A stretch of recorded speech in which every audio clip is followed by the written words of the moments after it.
அனைவருக்கும் பசும் பொழிலின் இனிய வணக்கங்கள். எல்லாரும் எப்படி இருக்கீங்க? இங்க நாங்க ரொம்ப நல்லா இருக்கோம். மீண்டும் இப்பதிவின் மூலமா உங்களை சந்திக்கிறதுல ரொம்ப சந்தோஷங்க. நம்முடைய அலைவரிசையை முதல் முறையா பாக்குறீங்கன்னா சப்ஸ்கிரைப் பட்டனை தொட்டு அழுத்திருங்க. அப்பதான் நாங்க போடுற பதிவுகளை தொடர்ந்து நீங்க பார்க்க முடியும். உங்களது கருத்துக்களையும் கருத்து பெட்டியில பதிவிடுங்க. இப்ப நீங்க பாத்துட்டு இருக்கிறது ஐஸ்வர்யா தாமரைங்க. இது முதல் நாள் மலர். எவ்வளோ அழகா இருக்குன்னு பாருங்க. வெள்ளையும் லைட் ரோஸும் கலந்து நடுக்க பாருங்க பச்சை நிறம் மகரந்தம். அது எவ்வளோ அழகா இருக்கு. இதே இந்த மலர் பாருங்க, இது 2ஆம் நாள் பூ. அப்படியே கலர் வந்து சேஞ்ச் ஆயிருதுங்க. சேஞ்சிங் ரோஸ் மாதிரி இது சேஞ்சிங் லோட்டஸ்ன்னு கூட சொல்லலாங்க.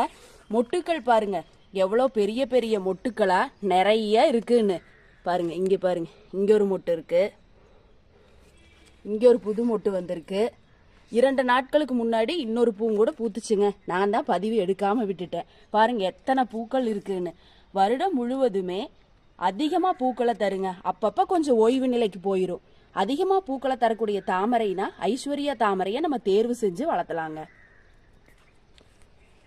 அடுத்து நீங்க பாக்குறது பீன் டூயட் அப்படின்னு சொல்லக்கூடிய தாமரைங்க. இதை நான் தனி பதிவா கூட போட்டிருப்பேன், நீங்க பாத்திருப்பீங்கன்னு நினைக்கிறேன். நிறைய மொட்டுக்கள் இருந்ததுங்க.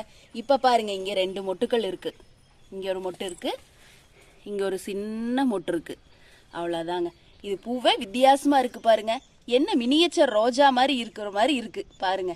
இதுவுமே நிறைய பூக்களை தரக்கூடிய ஒரு ரகங்க. அடுத்து நீங்க பாக்குறது அமெரிக்க மீலியா தாமரைங்க. இதோட பதிவுகளும் நான் போட்டிருப்பேன், நீங்க பாத்திருப்பீங்கன்னு நினைக்கிறேன். நிறைய பூக்களை தரக்கூடியதுங்க. வெயில் அதிகங்க, அதனால பூ சிறுசாயிருச்சு. ஆனாலும் நிறைய மொட்டுக்கள் இருக்கு பாருங்க. பாருங்க நிறைய மொட்டுக்கள் இருக்கு.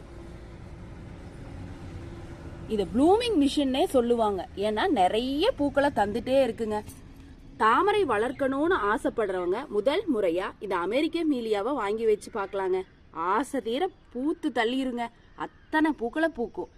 நிறைய பூக்களை பார்க்கணும்னா இந்த வகையான தாமரையையும் வளர்க்கலாங்க.